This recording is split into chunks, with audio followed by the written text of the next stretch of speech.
अरे भाग्यवान, मेरे जूते कहाँ रखे हैं? मुझे बाहर जाने में देर हो रही है। तभी मालती कमरे में आती है। ये रहे आपके जूते। मैं इन्हें साफ करने के लिए ले गई थी। अरे वाह, तुम कितनी समझदार हो।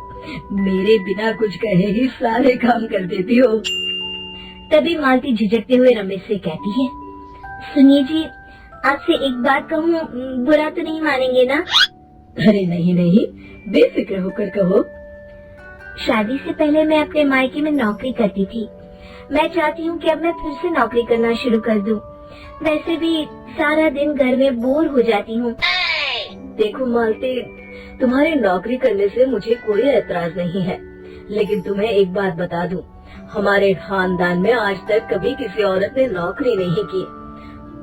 फिर भी एक बार तुम माँ से पूछ कर देखो, अगर वो तुम्हें नौकरी करने की इजाजत दे देती है तो अच्छी बात है।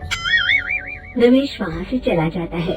फिर उसी शाम मालती अपनी सास के पैर दबा रही होती है। तभी उसकी सास मालती से कहती है, अरे क्या बात है बहू, आज तो ठीक तरह से मेरे पैर नहीं दबा रही। किसी ख्याल में खोई पड़ी है क्या? मैं भी तो जानूं आखिर बात क्या है। दरअसल वो माँ जी। अरे हाँ हाँ बोलो, इतना सोच क्यों रही हो? माँ जी, अगर आप बुरा न माने तो मैं नौकरी करना चाहती हूँ। घर के काम करने के बाद मेरे पास काफी वक्त बच जाता है। मालती की ये बात सुनकर उसकी सास गुस्से में कहती है, अरे बहू, तेरी तबीयत तो ठीक है ना? आज ये कैसी बहकी बातें कर रही है? भला हमारे खानदान में आज तक कभी किसी औरत ने नौकरी की है जो तू नौकरी करने की बात कर रही है, हैं? अरे बहू, तू क्या रिश्तेदारी में हमारी नाक कटाना चाहती है? जितना जल्दी हो सके अपने दिमाग से नौकरी का भूत उतार दे। और अब जा, जल्दी से रसोई में जा, खाना बनाने का वक्त हो रहा है। मालती मन मार कर खाना पकाने के लिए रसोई घर में चली जाती है। अगले दिन, नमस्ते माँ जी, कैसी हैं आप? अरे आओ आओ दिवाकर बेटा, बैठो, मैं तुम्हारे लिए चाय मंगाती हूँ। बहू, जरा एक कप चाय तो लेती आना। फिर दिवाकर एक फाइल खोलकर मालती की सास के सामने रख देता है। ये देखिए माँ जी, ये है पिछले महीने का हिसाब और ये रहे मुनाफे के रुपए। एक बार हिसाब देख लीजिए और इन कागजों पर अपने दस्तखत कर दीजिए। अरे दिवाकर बेटा, मैंने भला आज तक कभी तेरा हिसाब देखा है जो अब देखूंगी? ला बता, कहाँ दस्तखत करूं? तभी मालती चाय लेकर वहाँ आ जाती है और अपनी सास को बिना कागजातों को पढ़े इस तरह लापरवाही से दस्तखत करते हुए देखकर हैरान रह जाती है। अच्छा माली, अब मैं चलता हूँ, फैक्ट्री में बहुत काम है।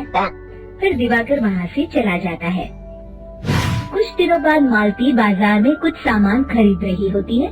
तभी एक बूढ़ा आदमी उसे आवाज देता है, अरे मालती बेटी, कैसी हो? मुझे पहचाना? मैं तुम्हारी कंपनी में मुनीब का काम करता हूँ। हाँ चाचा जी, मैं आपको बिल्कुल पहचानती हूँ। कहिए, कैसे हैं आप? मैं तो ठीक हूँ। कंपनी में कुछ भी ठीक नहीं चल रहा, यहाँ तक कि हमें ठीक वक्त पर तनख्वाह भी नहीं मिलती। ये आप क्या कह रहे हैं? अब क्या बताऊँ, आप लोग तो कभी हिसाब किताब देखने दफ्तर आते नहीं। मेरी मानो तो एक बार आप लोग दफ्तर आकर सारा हिसाब किताब देख लो, आपको असलियत पता चल जाएगी। अच्छा बेटी, अब मैं चलता हूँ, देर हो रही है। फिर वो बूढ़ा वहाँ से चला जाता है। वहीं दूसरी तरफ मालती घर पहुंचकर अपनी सास को सारी बात बताती है। तभी वहाँ रमेश भी आ जाता है, लेकिन मालती की सास मालती की किसी भी बात पर विश्वास नहीं करती। तभी रमेश कहता है, अरे माँ, बिना आग के कभी धुआं नहीं उठता। जब मालती इतना कह रही है तो हमें एक बार दफ्तर चलकर देख लेना चाहिए। वैसे भी हम लोग काफी दिन से अपने दफ्तर नहीं गए हैं।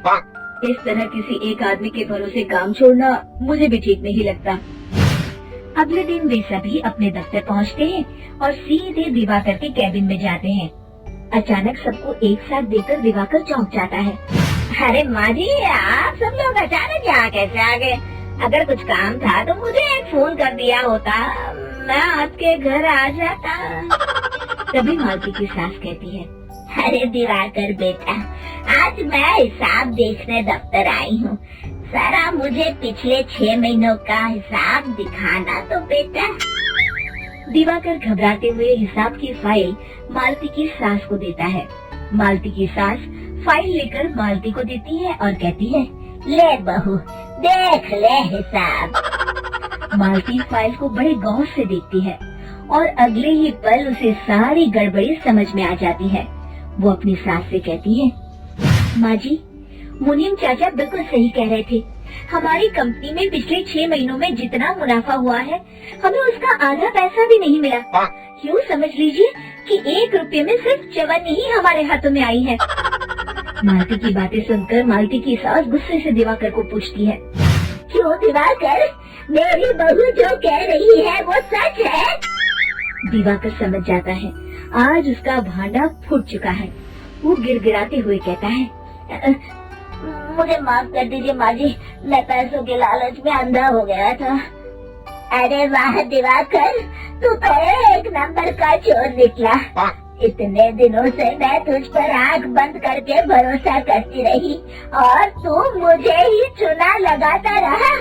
अभी के अभी निकल यहाँ से और दोबारा अपनी शक्ल मत दिखाना। दिवाकर वहाँ से भाग जाता है।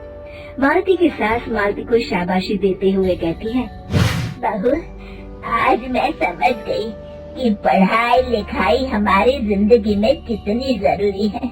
मैं बहुत किस्मत वाली हूँ जो मुझे तुझ जैसी बहू मिली है।